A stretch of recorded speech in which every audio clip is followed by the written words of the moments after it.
महावीर के चरणों में नमन वंदन करती हूँ। यहाँ विराजित सभा में विराजित सभी विशिष्ट एवं वरिष्ठ एवं साधर्मिक बंधुओं को भी मेरा सादर जय जिनेंद्र और आयोजक कमेटी और खास तौर से मेरे भाई राजीव भाई का बहुत बहुत धन्यवाद देती हूँ कि मुझे यहाँ पर कुछ क्षणों के लिए आपसे मेरे महावीर पर चर्चा करने का मौका दिया गया। मेरे महावीर कौन? कुछ क्षणों के लिए आत्म अवलोकन करें कि मेरे महावीर कौन। हम मेरे महावीर कहते बड़ी आसानी से हैं, पर मुझे नहीं लगता हम मेरे महावीर को जानते भी हैं और मानते भी हैं, क्योंकि हमने पूरे जीवन में हर क्षण हर पल सिर्फ दूसरे में महावीर खोजा है। मैं चाहती हूँ कि सामने वाला मेरी निंदा ना करे। हर पल हम ये चाहते हैं कि मेरी सिर्फ प्रशंसा हो, कोई मेरे प्रतिकूल बात ना करे। तो मुझे तो लगता है मैं मेरे अंदर महावीर नहीं खोज रही, मैं तो तेरे अंदर महावीर खोज रही हूँ। और इस बात को अगर हम समझें तो हमारे जीवन में तब परिवर्तन आएगा कि मेरे महावीर को तो मैं भूल ही गई, मैं तो तेरे महावीर के पीछे ही जा रही हूँ। एक छोटे से अपने दो छोटे से प्रसंग रखूंगी, 2 मिनट ज़्यादा लूंगी। और ये जरूर ये जानना, मैंने भारत की first national anti corruption policy, एक बहुत बड़ा पॉलिसी डॉक्यूमेंट है एंटी करप्शन पे, जो मेरी लाइन है वो बनाया था सेंट्रल विजिलेंस कमीशन से। और गर्व की बात है कि वो पार्लियामेंट में पास भी हुआ, कैबिनेट ने विदिन 3 मंथ्स में अप्रूव भी किया। पर मुझे उस पर अभिमान कितना था। मैं अपने गुरुजनों के पास बैठी हुई थी, बड़े गर्व से कहा कि महाराज साहब देखिए मैंने कितना अच्छा काम किया। और उसकी अखबारों में चर्चा हुई, उसकी इंटरनेशनल लेवल पे इतनी चर्चा हुई, इतना मान सम्मान। महाराज साहब ने मुझे महावीर के सिद्धांतों के बारे में बोध कराया और फिर कहा 1 मिनट, क्या ये सारी तारीफ तेरी है? क्या ये पक्का? मैंने कहा जी बिल्कुल, ये तो मेरी ही तारीफ हुई है और हर अखबार में मेरा नाम छपा है। इंटरनेशनल लेवल पे, वर्ल्ड बैंक में, IMF में इंडिया की इस उपलब्धि पे बात की गई है। उन्होंने कहा आज तो तारीफ हुई, क्या ऐसा हो सकता था कि कल इस काम की या कोई और कार्य की, कोई बहुत बड़ी उपलब्धि की तुम्हारी निंदा भी हो सकती थी? हाँ, हो सकती थी। और हो सकता था कि कैबिनेट शायद वो पॉलिसी इंडिया लेवल पे अप्रूव ही नहीं होती, वो भी हो सकती थी। तब उन्होंने मुझे बोध कराया कि मैं तो निमित्त मात्र हूँ। जब मुझे वो तालियां नहीं चाहिए तो मैं निंदा भी नहीं चाहिए, तो मैं उससे परे हटी और मैं उस बोध के लिए उनका इस मन से आज हार्दिक दिल से धन्यवाद करती हूँ कि मेरे अंदर वो भाव आ गया। मैं निमित्त मात्र हूँ, मैं महावीर का अंश, मेरा नाम नविता श्रीकांत तो नहीं। एक दूसरी छोटी सी एक लाइन और ये हमारे सबके जीवन में जहाँ ग्रोथ है, जहाँ डिसीजन मेकिंग है, वहाँ पे मत और भेद तो रहेगा ही और द्वंद्व आता ही है, हम सबके जीवन में आता है।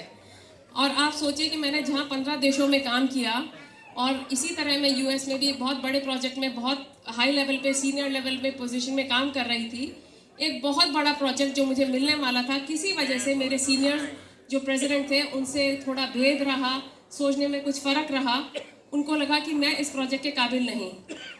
पहला रिएक्शन क्या आता है? ये तो मेरे पर्सनली अगेंस्ट है। वो रिएक्शन वो हम डेवलप करते जाते हैं, चिंतन मनन करते हैं। मैं गुरु भगवंतों के पास फिर गई अपनी समस्या लेके कि मैं कहीं दिशा से भटक रही हूँ, जो मुझे बात समझ नहीं आ रही। और मेरा प्रश्न निकला, वो मेरे ऐसे अगेंस्ट क्यों हो गई हैं? तो महाराज साहब ने मुझे फिर से समझाया, क्या तुम मेरे पास कोई मंत्र, उपाय, कोई माला लेने आई हो? मैंने कहा क्योंकि मैं जिस परिवार से आती हूँ वहाँ पर इस चीज़ के बारे में सख्त कहा गया कि अपनी, मेरे पिताजी ये कहते थे कि मुश्किलों को तो फेस करो। तो मैंने कहा नहीं, पर मैं समझ नहीं पा रही कि वो एकदम अचानक एक विदेश में 3 महीने मुझे गए हुए और वो ऐसे अगेंस्ट क्यों हुई। तब उन्होंने कहा कि तुम ये सोचो, तुम परदेश में 16,000 किलोमीटर दूर गई, वो एक विदेशी नेशनैलिटी का पर्सन, तुम्हें अचानक कोई इंडियन नहीं, क्योंकि मैं तो सोचूंगी मेरी कर्म कांड की फाइलें तो इसी देश में खुली होंगी। तो उन्होंने तब याद दिलाया कि तुम्हारी कोई फाइल है जो वहाँ खुली हुई है, अब ये तुम्हारे हाथ में, उस फाइल को तुम बंद करके आओगी या इंडिया लौटोगी तो वो फाइल को लेके आओगी। तो वो बात दिल में घर कर गई।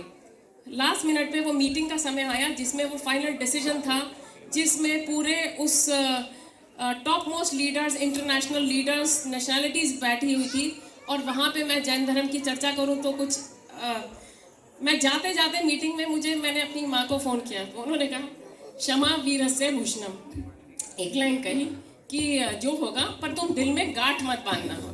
मैं उस मीटिंग में गई और जाके बैठते ही अपनी प्रेसिडेंट से कहा मैम अगर आप कहें तो मैं इस प्रोजेक्ट से हट जाती हूँ, पर इसके बाद हम ये मीटिंग खत्म होते ही काम जरूर करेंगे। बहुत समय से आप और मैंने मिलके साथ कॉफ़ी नहीं पी, बाहर चल के हम जरा कॉफ़ी पीते हैं। और मैं जाने से पहले आपसे मतलब हम वही पुराने पल को याद ताज़ा करना चाहती हूँ। तो एकदम वो अचंभित हो गई। तो उन्होंने कहा, उनको सरप्राइज हुआ कि मेरे मन में हंसी, मेरे मन में मन भाव काया से मेरे अंदर ये परिवर्तन क्यों था। पर उन्होंने कहा आप 10 मिनट बाहर वेट करिए। और वो मीटिंग जब दोबारा फिर से रिकन्वीन हुई, और आप मानेंगे नहीं, वो प्रोजेक्ट भी मैंने किया और वो प्रोजेक्ट सुपर सक्सेसफुल भी रहा। तो ये है धर्म का चमत्कार। और वो चमत्कार जब आएगा जब हम मन से समर्पित होके उस पथ पे चलेंगे। और लास्ट लाइन, एक आखिरी मिनट।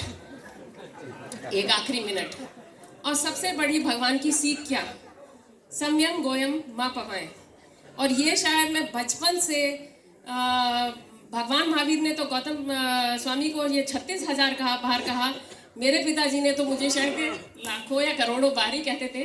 छोटे थे तो ये बात समझ नहीं आई, पर मैंने इतनी उपलब्धियां पाली।